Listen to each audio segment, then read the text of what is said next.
Today we are going to learn lesson 3 of your English Rainbow book. The title of the lesson is The Magic Show. The learning outcome of today's session is students are able to communicate in English and read dialogues with proper understanding. Students, you live in a village and sometimes you go to bigger village or a city bigger than. कभी हम गांव से निकल बाहर जाते हैं, शहर जाते हैं, किसी शहर को देखते हैं, उससे भी बड़े शहर को देखते हैं, तो आपको लगता है चेंजेस दिखाई देते हैं? बिल्कुल चेंजेस दिखाई देते हैं। बच्चों, हम लोगों की जो आसपास की लाइफ है, जब हम जगह बदलते हैं तो वो भी हमें भिन्न दिखाई देती है, चेंज दिखाई देती है। अब यहाँ देखिए, आप लोग दो पिक आपको दिखाई दे रही हैं। एक में आपको सिटी लाइफ कैसी होती है उसको थोड़ा सा दिखाया गया है, और दूसरी पिक में विलेज लाइफ, रूरल लाइफ कैसी होती है वो आपको यहाँ दिखाने की और समझाने की कोशिश की जा रही है। आप में से बहुत सारे बच्चे तो गांव से बाहर गए हैं, घूमने के लिए भी गए हैं या रहने के लिए भी गए होंगे, लेकिन जो बच्चे नहीं भी गए हैं तो उनको भी पता होना चाहिए बच्चों, the life you are living in a village is quite much different from that of a city life. City life में बहुत डेंस पॉपुलेशन होती है, वहां पर लोगों के पास उतने बड़े घर आमतौर पर नहीं होते हैं जितने कि विलेजेस में होते हैं, गांव में होते हैं। और सिटी लाइफ में बहुत हसल बसल, जिसको कहते हैं हड़बड़ी भी होती है। लोग तेजी से बहुत सारी चीजों को फॉलो कर रहे होते हैं, जल्दी जल्दी से कर रहे होते हैं। इन्हीं सब चीजों का असर हमारी जिंदगी पर भी पड़ रहा होता है। इसी तरह से रिक्रिएशन के मीन्स, मतलब मनोरंजन के साधन भी अलग अलग होते हैं। जो मनोरंजन के साधन आप लोग यहाँ गांव में देखते हैं, वैसे साधन शहरों में नहीं हुआ करते हैं। जैसे आप बताइए सोच करके, आपके गांव में कौन कौन से शो या और चीजें मनोरंजन की होती रहती हैं आसपास? हाँ जी, ज्यादातर बच्चे जानते हैं कि हमारे गांव में मदारी आता है, खेल दिखाता है, या नट आता है और वो तार पे चढ़ के या तरह तरह के और बहुत दूसरे सारे करतब करके दिखाता है हमको, हमें हंसाता है और हमें खुश करता है। इसी तरह से जैसे आप लोग देख रहे हैं, पेड़ के नीचे शांत अवस्था में बैठ करके कोई भी म्यूजिकल इंस्ट्रूमेंट प्ले करना, उसको सुनना, ये भी बड़ा आनंद देता है। ये आनंद शहरों में नहीं होता है। तो बच्चों, इस तरह से रिक्रिएशन के या मनोरंजन के जो मीन्स हैं, साधन हैं, वो हमारे शहरों के अलग होते हैं और प्रायः गांवों के अलग होते हैं। आप लोगों को यहाँ पे पढ़ने को मिलेगा इस लेसन में कि किस तरह से एक प्यारी सी लड़की जिसका नाम है करिश्मा, वो अपने गांव से आई है शहर। और क्यों आई है? वो अपनी दादी माँ के साथ घूमने आई है, और उससे भी बड़ी बात, वो सर्कस देखने आई है। जैसे कि पिक में आप लोग देख रहे हैं, मैजिक शो लिखा हुआ है। मैजिक शो सर्कस को बोलते हैं। अच्छा, एक बात बताइए, आप लोग जानते हैं आपके गांव का नाम क्या है? सब बच्चे जानते हैं। आप में से कुछ बच्चे अपने गांव से पास के शहर में गए हैं कभी? कुछ तो गए हैं।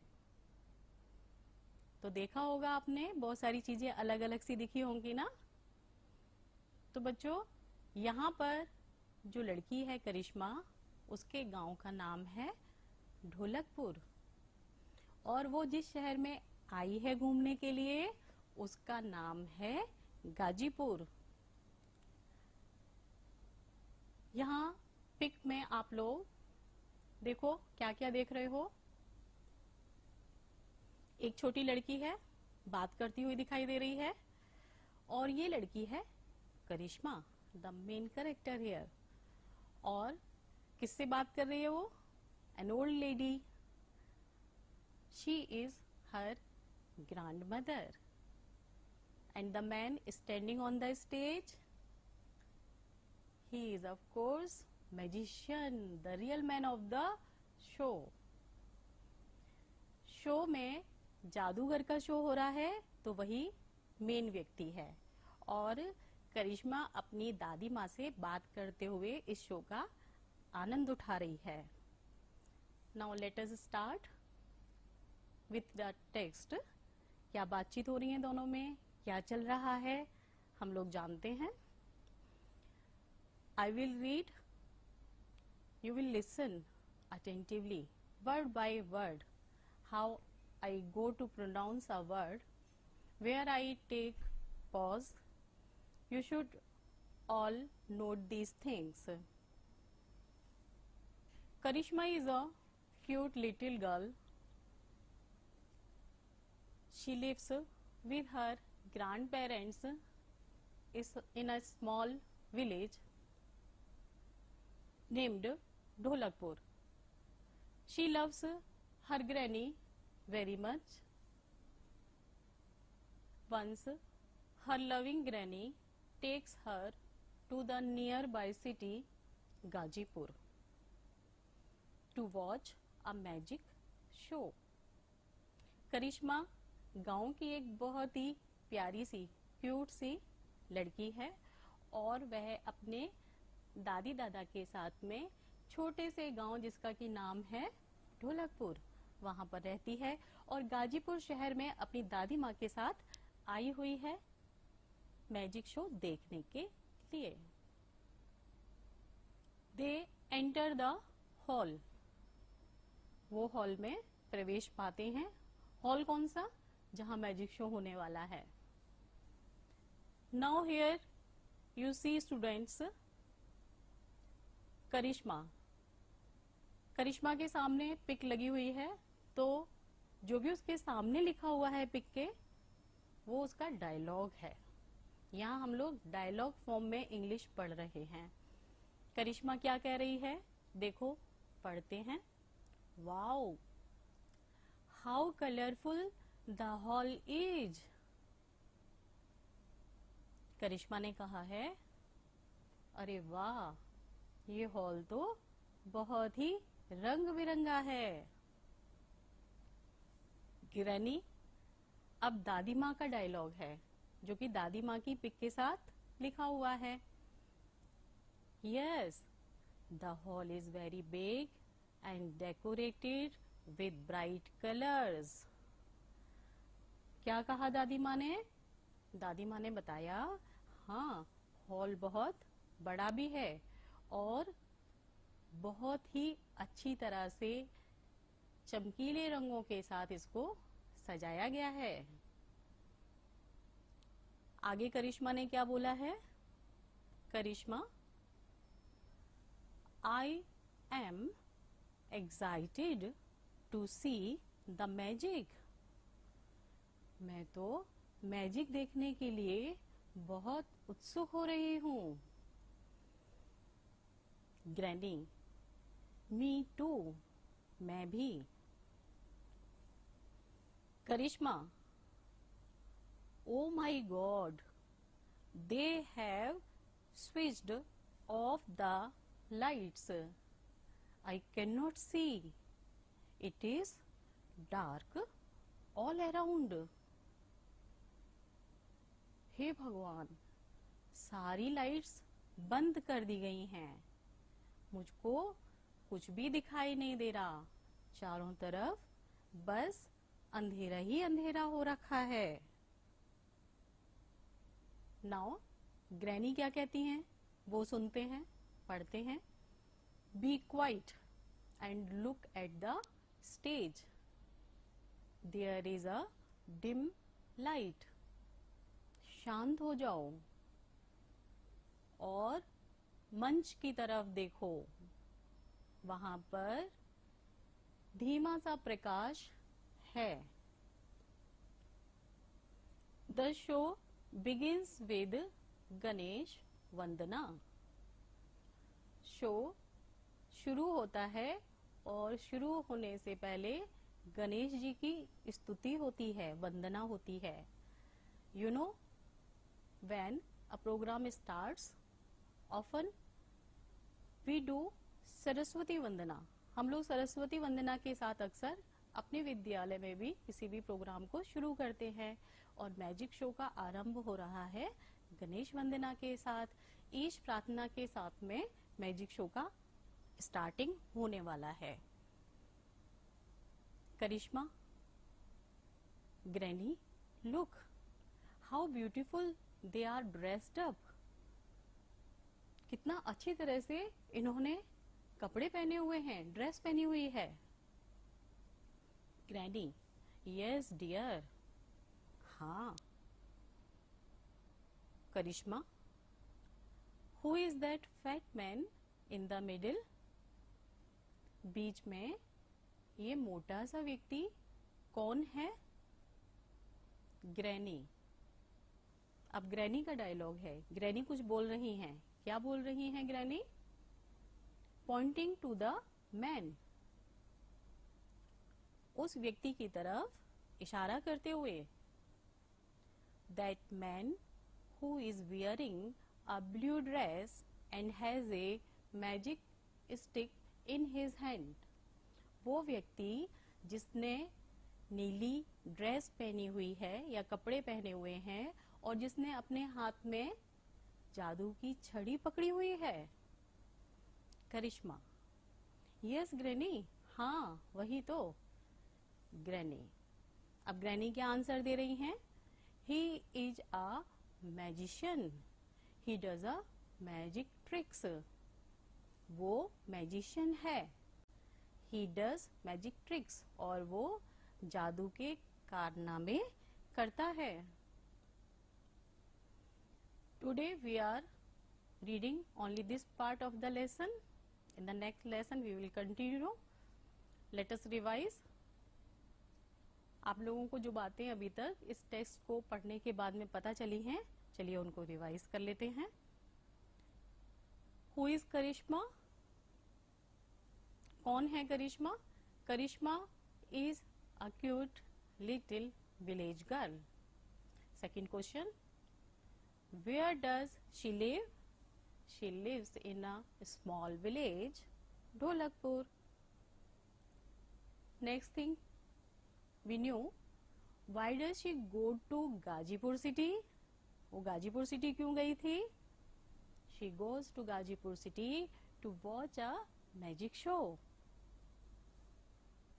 और हमें क्या पता चला? सोचो और बताओ.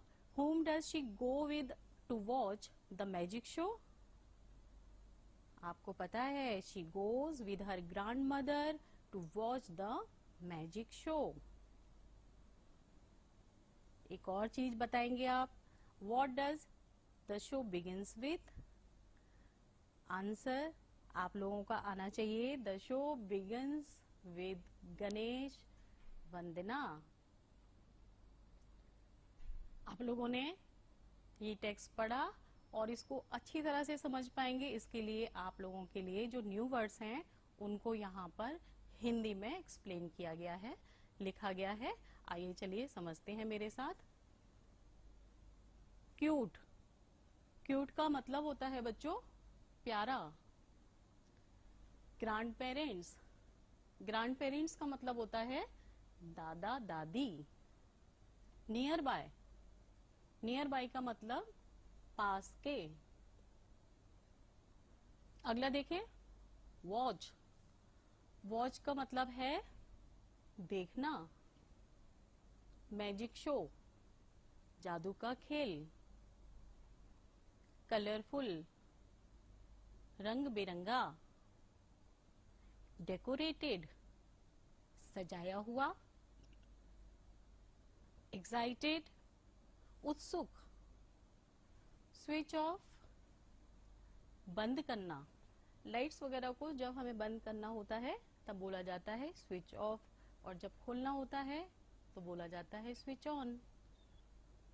अराउंड, चारों ओर, क्वाइट, शांत, ब्यूटीफुली, खूबसूरती से, मिडिल, बीच में, वियर, पहनना, और लास्ट वर्ड जो आप लोगों के लिए न्यू हो सकता है, समझना होगा आपको, जानना होगा, वो है स्टिक। स्टिक का मतलब छड़ी।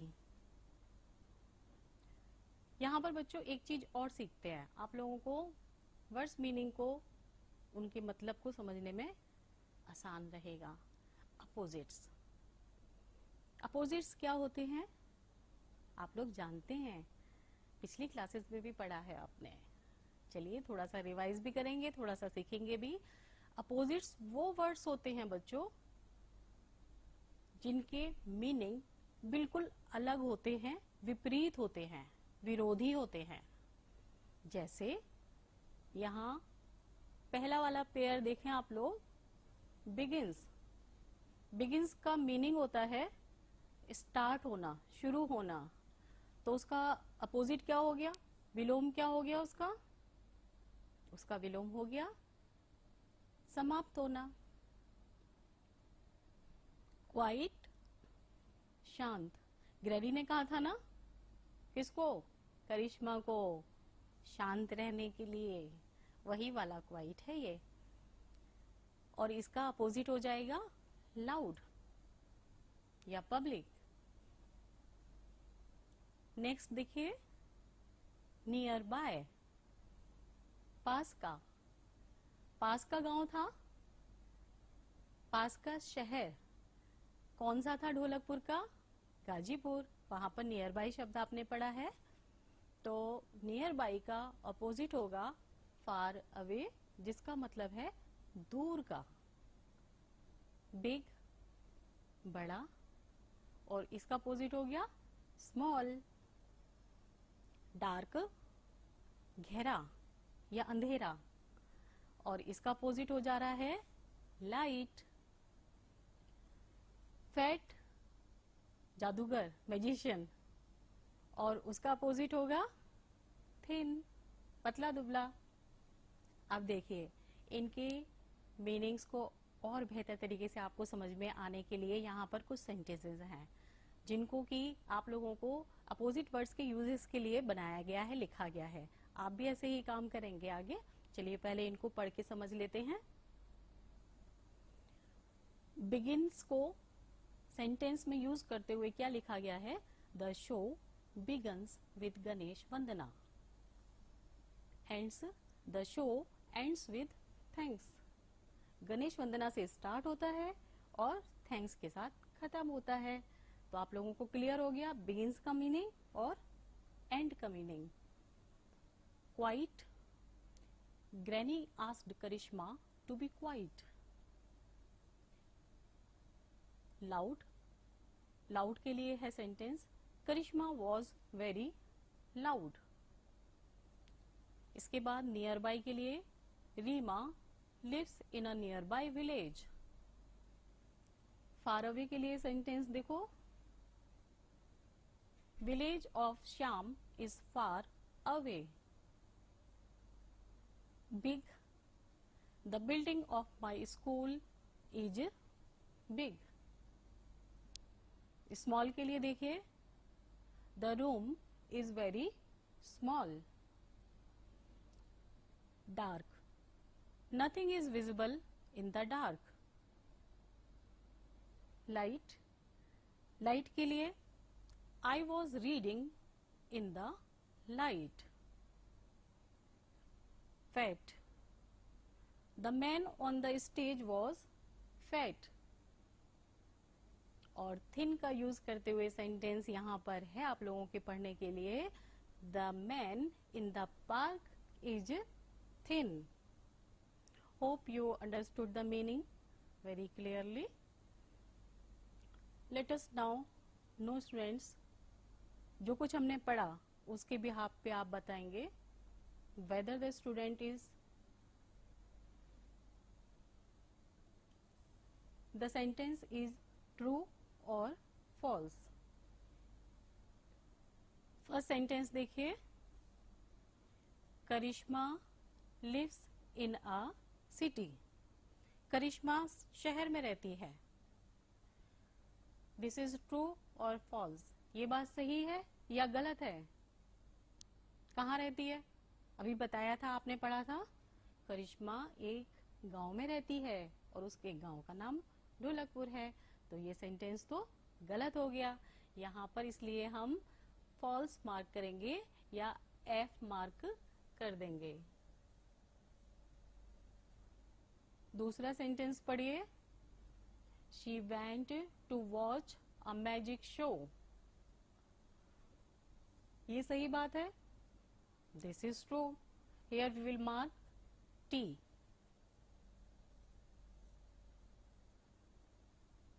Now we come over to the third sentence. The hall was not decorated at all. सोचिए, is this true? Is this correct? No. This is not correct. The hall was decorated. Here we mark F. The fat man dressed in blue was a magician. Is this true? This is true. Here we mark T against the sentence. Next, इस lesson के साथ में हम लोग आज adjectives भी पढ़ने वाले हैं. एडजेक्टिव्स क्या होते हैं? Let us know. Words that describe noun and pronoun are called adjectives. जो भी वर्ड्स नाउन को या प्रोनाउंस को डिस्क्राइब करते हैं वो एडजेक्टिव होते हैं. अब डिस्क्रिप्शन किस तरह का हो सकता है? लाइक कि डिस्क्रिप्शन रिलेटेड टू नंबर्स हो सकता है, डिस्क्रिप्शन रिलेटेड टू साइज हो सकता है, and description related to colour या शेप हो सकता है. इनसे रिलेटेड कोई भी क्वालिटी किसी नाउन की या प्रोनाउन की जो भी वर्ड बता रहे होते हैं वो एडजेक्टिव होते हैं. आपके क्लियर होने के लिए यहाँ पिक्स को भी देखा जा सकता है. जैसे ये आइसक्रीम है, आइसक्रीम के साथ में यहाँ आइसक्रीम नाउन है, ठीक है. इसके साथ में तीन चीजें लिखी हुई हैं और तीनों इसको डिस्क्राइब कर रही हैं, तीनों इसकी क्वालिटी हैं. हम में से ज्यादातर बच्चे जानते हैं आइसक्रीम की क्या क्या क्वालिटीज होती हैं, कि ये क्रीमी होती है, टेस्टी होती है और कूल होती है. These all the three words are adjective. Likewise, you can see in the next pic, Kasturi has, and here some blank spaces left. क्या है वो शब्द जो यहाँ पर सूट करेगा या लिखा जा सकता है? आगे लिखा हुआ शब्द भी देखें, बेलून्स. तो बेलून्स के लिए यहाँ पर देखा आपने, number, size, colour, shape, taste, इन सब चीजों को डिस्क्राइब करने वाले जितने भी शब्द होते हैं बच्चों वो एडजेक्टिव होते हैं. यहाँ पर नंबर को डिस्क्राइब करते हुए शब्द लिखा हुआ है 3, तो हम लिखेंगे कस्तूरी has 3 balloons. Next, let us find out adjectives from the text we have gone through today and make sentences as to make the meaning of those adjectives clear to us. जो हमने आज लेसन पढ़ा है उसमें जो भी text पढ़ा है उसमें कुछ शब्द आए हैं जो एडजेक्टिव हैं. पहले हम उनको मार्क करते हैं, तब हम जब मार्क करेंगे, आप लोग जब टेक्स्ट पढ़ेंगे तो आप लोगों को पता चल जाएगा कि उसमें आया है cute, little, small, near by, colourful, big, bright and fat. और इन्हीं वर्ड्स के यूजेस के साथ में एडजेक्टिव का कंसेप्ट आप स्वयं छांटेंगे और सेंटेंस बनाएंगे तो और आपको बहुत अच्छी तरह से पता चल जाएगा।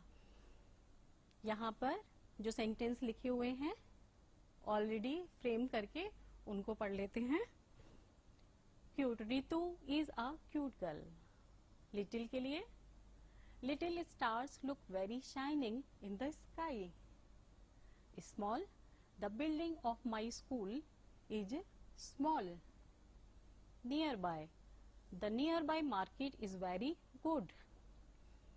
Colorful, my new dress is very colorful. Big, I have a big table to read upon. Bright, I don't like bright colored dresses. Fat, the man on the stage is very fat. तो इस तरह से आप लोगों को जो भी opposites थे वो भी समझ में आए और एडजेक्ट्स थे वो भी समझ में आए होंगे। आप लोग तैयार हो जाओ, कुछ काम घर से करके लाना है जो कुछ आज पढ़ा है उसके बिहाफ पे। तो आप लोग क्या करने वाले हैं, आज मैं आपको काम दे रही हूँ। Have you ever been to circus और any other stage show? Write 5 to 10 lines about that. आपके गांव में भी कभी कभी सर्कस होते हैं या शो होते हैं, आपने देखे होंगे, या आप कहीं शहर में गए हैं देखने के लिए, तो उसके एक्सपीरियंसेस को बहुत सिंपल से सेंटेंसेस में आपको लिखना है, कोशिश करनी है। स्टार्ट करेंगे 5 लाइन्स लीस्ट और थोड़ा ज्यादा लिखेंगे तो 10 लाइन्स लिख पाएंगे। दूसरा काम आप क्या करने वाले हैं, which type of entertaining shows do you find in your villages? Try to collect some pictures.